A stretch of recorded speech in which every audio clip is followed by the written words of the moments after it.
हरे कृष्ण अमावस्या की तिथि पितरों को प्रसन्न करने के लिए शुभ मानी जाती है। इस दिन भगवान विष्णु और पितरों की पूजा अर्चना करने का विधान है। साथ ही पितरों का तर्पण पिंडदान इस दिन किया जाता है। धार्मिक मान्यता है कि पितरों का तर्पण और पिंडदान करने से पूर्वज प्रसन्न होती हैं और साधक को उनकी कृपा प्राप्त होती है। आज की इस वीडियो में आप सभी आषाढ़ अमावस्या की व्रत कथा सुनेंगे। साथ ही इस वीडियो में आप जानेंगे आषाढ़ अमावस्या के पूजा के शुभ मुहूर्त के बारे में। स्नान दान का शुभ मुहूर्त क्या रहेगा, आज की इस वीडियो को आप सभी एंड तक जरूर देखिएगा। वीडियो पसंद आए तो इसे लाइक शेयर करें। चैनल पर नए हैं तो चैनल को सब्सक्राइब करना ना भूलें, बेल आइकन को प्रेस कर लें, जिससे आप सभी को हिंदू धर्म से जुड़े सभी व्रत त्योहारों की वीडियोज देखने को मिलेंगी।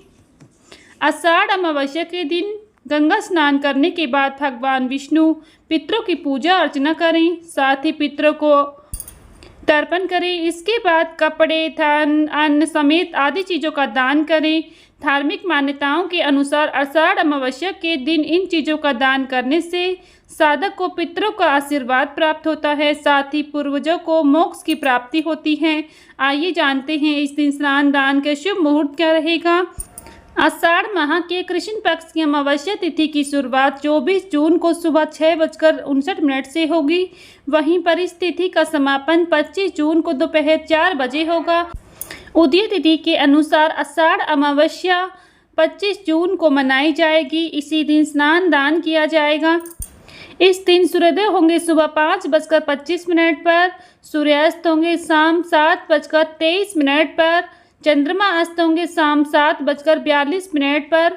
ब्रह्म मुहूर्त सुबह 4:04 से 4:45 तक रहेगा।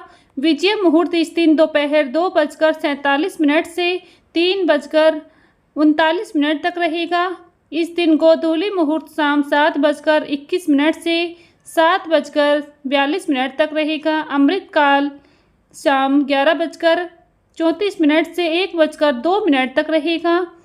ऐसे में पितृकर्म से संबंधित जो भी कार्य हैं 25 जून को ही होंगे। सूर्योदय के समय अमावस्या तिथि 25 जून को होगी, इसलिए स्नान दान भी इसी दिन शुभ होगा।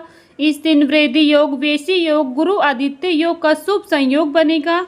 इस समय दान पुण्य आदि काम करने से उत्तम माना जाएगा। साथ ही आषाढ़ अमावस्या पर गज केसरी योग का भी सुंदर संयोग बन रहा है। आषाढ़ अमावस्या पर पितरों का श्राद्ध, तर्पण, पिंडदान आदि करें। जरूरतमंदों को दान करें और गाय को व चींटी आदि को आहार दें।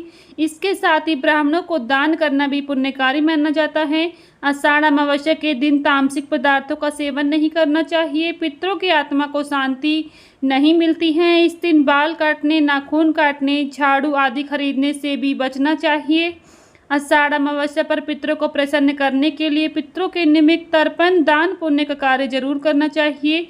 आषाढ़ अमावस्या पर घर में घी का दीपक जरूर जलाएं। पीपल के पेड़ पर जल दें। एक दिया जलाकर उसकी 7 बार परिक्रमा करें। बहते हुए साफ पानी में 5 लाल फूल और 5 दिए प्रवाहित जरूर करें। कम से कम 9 कन्याओं को भोजन कराएं। पितृ स्तोत्र का पाठ इस दिन करना बेहद ही शुभ माना जाता है।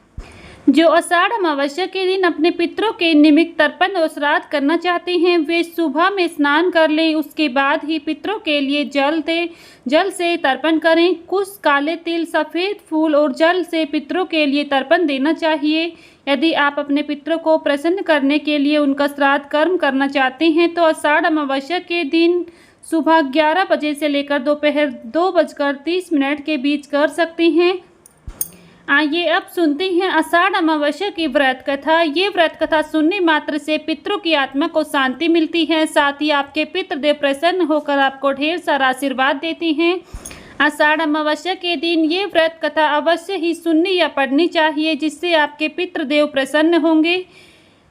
अमावस्या की कथा के अनुसार एक समय की बात है, एक ब्राह्मण अपनी पत्नी के साथ रहता था। वो दोनों ही भगवान विष्णु के बहुत बड़े भक्त थे। दोनों प्रतिदिन अपना ज़्यादातर समय भगवान के ध्यान और पूजा पाठ में बिताते थे।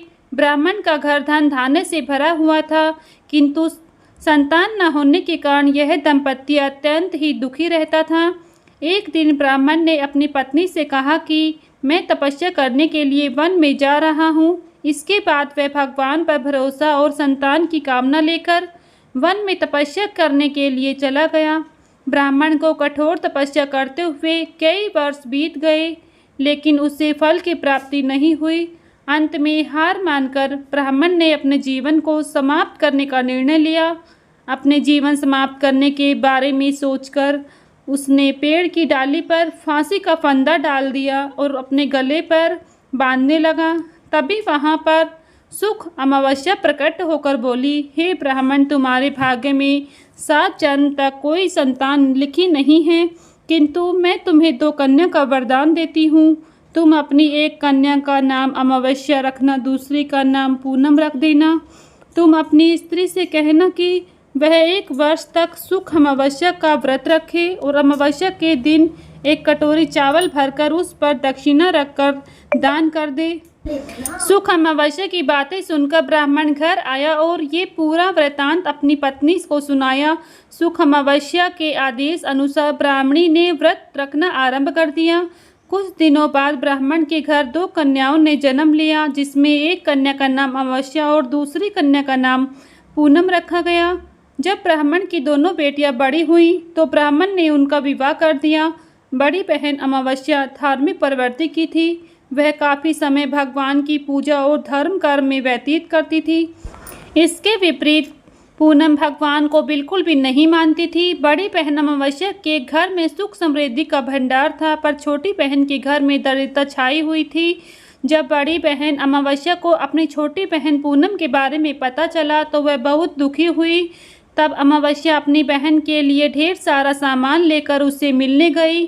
छोटी बहन के घर पहुंचकर अमावस्या ने उसे 1 वर्ष तक सुख अमावस्या का व्रत करने की सलाह दी। साथ ही अमावस्या ने व्रत को विधि पूर्वक करने के बारे में पूनम को बताते हुए ये भी कहा कि तुम 1 वर्ष तक सुख अमावस्या का व्रत करना और 1 कटोरे में चावल भरकर उसे दान कर देना। ऐसा करने से तुम्हारे सभी कष्ट दूर हो जाएंगे और घर में सुख समृद्धि आएगी।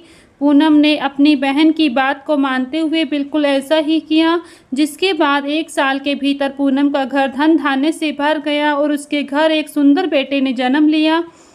यहीं पर आषाढ़ अमावस्या की ये व्रत कथा संपन्न होती है। प्रेम से बोलिए भगवान भोलेनाथ की जय।